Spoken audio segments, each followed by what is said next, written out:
ಎಲ್ಲರಿಗೂ ನಮಸ್ಕಾರ. ನಾನು ನಿಮ್ಮ ನಾಗರಾಜ್ ಸುನ್ಗಾರ್. ಇವತ್ತಿನ ಈ ಒಂದು ಕ್ಲಾಸ್ನಲ್ಲಿ ಏನು ನೋಡೋಣ ಅಂದರೆ ನಾವು ಈಸಿಯಾಗಿ ಪಾರ್ಟ್ಸ್ ಆಫ್ ಸ್ಪೀಚ್ ಎಷ್ಟಿದಾವ್ರಿ? 8 ಪಾರ್ಟ್ಸ್ ಆಫ್ ಸ್ಪೀಚ್ ಇದಾವೆ. ಪಾರ್ಟ್ಸ್ ಆಫ್ ಸ್ಪೀಚ್ ಅಂದ್ರೆ ಏನು? ಭಾಷೆಯ ವಿಧಗಳು. ನೀವೆಲ್ಲ ಕಡೆ ಕೇಳಿರ್ತೀರ. ನೌನ್, ಪ್ರನೌನ್, ವರ್ಬ್, ಎಡ್ವರ್ಬ್ ಇವುಗಳು 8 ಇದಾವೆ. ಅವುಗಳನ್ನು ಹೆಂಗೆ ಈಸಿಯಾಗಿ ನೆನಪಿಟ್ಕೊಳ್ಬೇಕಂತಕ್ಕಂಥ ಒಂದು ಸ್ಟೆಪ್ಸನ್ನು ನಾನು ನಿಮಗೆ ಹೇಳ್ತೀನಿ. ಈಗ ಒಂದು ಕೋಡ್ ವರ್ಡ್ ಇದೆ. ಏನಂದರೆ ಒಂದು ಕ್ಯಾಪ್ ಇದೆ. ಅದು ಯಾರ ಕ್ಯಾಪ್ ಅಂದರೆ ಅದು ಇವನ ಕ್ಯಾಪ್.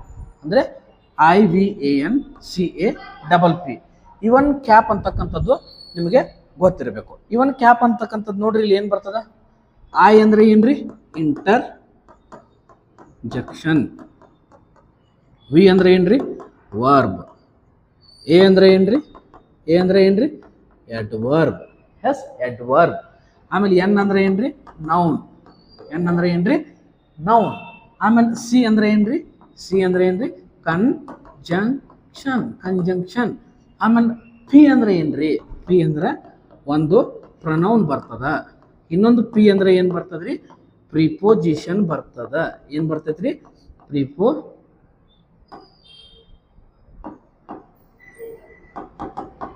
ಇನ್ನೊಂದು ಏನು ಬರ್ತದ್ರಿ?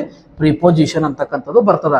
8 ಪಾರ್ಟ್ಸ್ ಆಫ್ ಸ್ಪೀಚ್ಗಳನ್ನು ಇದೇ ರೀತಿಯಾಗಿ ಈಸಿಯಾಗಿ ನೆನಪಿಟ್ಟುಕೊಳ್ಳೋದಕ್ಕೆ ಇವನ್ ಕ್ಯಾಪ್ ಅಂತಕ್ಕಂಥದ್ದನ್ನು ಬಂದು ಕೋಡ್ ವರ್ಡ್ ಆಗಿ ನೋಡೋಣ. Okay, thank you. ಇದೇ ರೀತಿ ಹೆಚ್ಚಿನ ವಿಡಿಯೋಗಳಿಗಾಗಿ ಫಾಲೋ